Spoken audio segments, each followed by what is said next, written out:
I swear to you, I do not have insider's knowledge. I do not know people from within the Dutch parliament.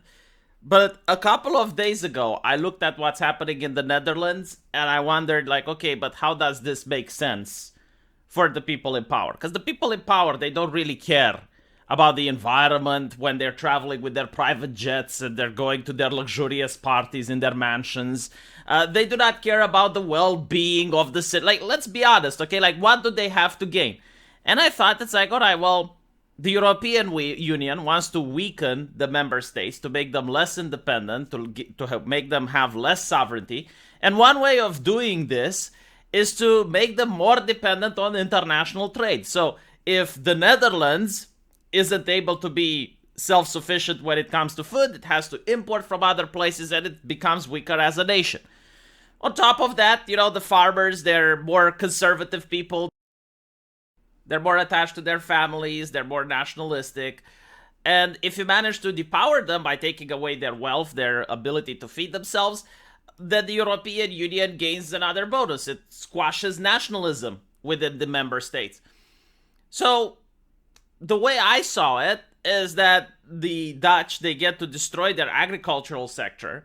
They're going to have a lot of corporations that do farming rather than, the average farmer. And on top of that, they can bring many immigrants and house them on the land that they took away from the farmers. I mean, if the farmer isn't allowed to grow his crops, then he's going to have to sell the land.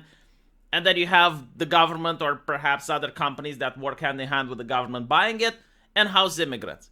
That was my theory. All right, like that's the way I view things. Now, what's interesting is that today I see that the Dutch parliament passed a law that allows the government to require people to house refugees, as in it requires people to provide refugees with rooms in their own home and feed them. If need be, the government may also relocate people, evict them from their own homes to house refugees. Now, this is something that exists in a lot of European nations. I know about this when studying law. It's a thing that was used in the past, but I don't think many people are alive today to remember it. It is a legislation that is enacted in the case of war. So, if your nation is under attack, and the attack comes from the north, then people obviously are going to flee. We're talking about women and children. And the people in the south, by law, would have to house them. But it would also be for a finite amount.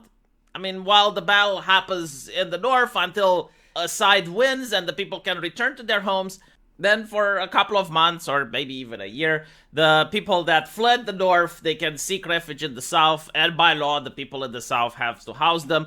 And usually, this doesn't even need to have legislation, because it's kind of like common sense. I mean, if America was under attack, I don't think it would be even part of the question, like whether or not other Americans would allow American refugees in, right? Like, it's something that, in the case of a military conflict, it brings people together like nothing else. But what's interesting is that the Dutch parliament actually said that the war in Ukraine is our war. I mean, imagine a situation where the father of the house tells its 16-year-old child where the guns are. And he shows, like, in this drawer, you have daddy's guns. But under no circumstance are you allowed to touch daddy's guns unless there is a burglar coming in. If there is a burglar breaking into the home, then and only then can you open this drawer and take daddy's guns. But other than that, no.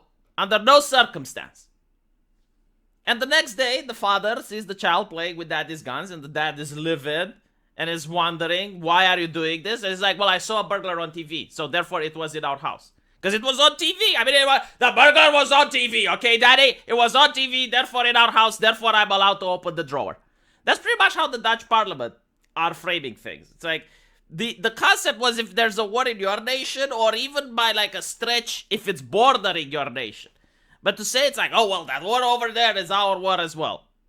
Have the Dutch people even voted on it? Like, usually in democratic countries, to be at war, you actually have to get the approval of the legislator. Does Russia know that it's at war with the Dutch? Huh? Probably not. Hopefully it doesn't find out, because then the gas prices will go higher. But this is what's happening. And of course, the government says that these powers that it has given itself, they're not going to use them. Because yes, the government is so freaking trustworthy, especially after the pandemic.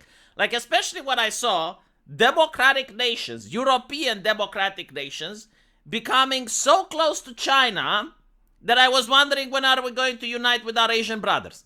It is so bewildering what powers they managed to acquire and what they did with that power. Like, 4 years ago, the concept of showing papers was fascist. Like, if you actually went in Europe and you told people, it's like, hey, papers, papieren bitte, papieren, kann ich deine Papiere sehen? They would say, it's like, what the fuck?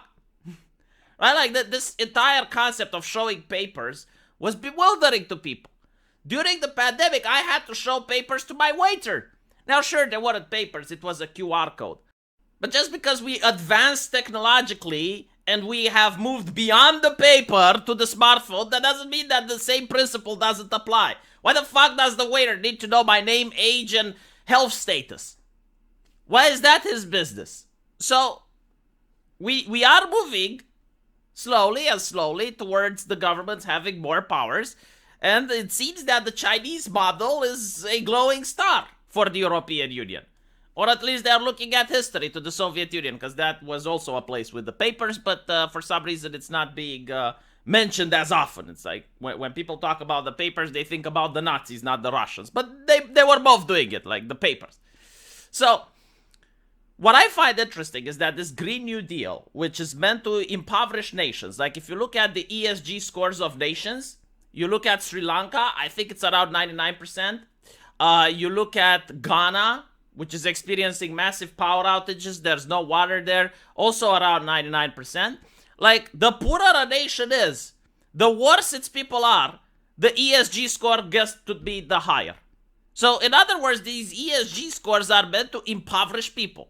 And you don't have investors unless you have a high ESG score. So, in other words, investors want the cheapest labor possible. That's what they want. They want starving people that are willing to work for anything, do any type of job, work for any amount of hours, fuck workers' rights, they don't care.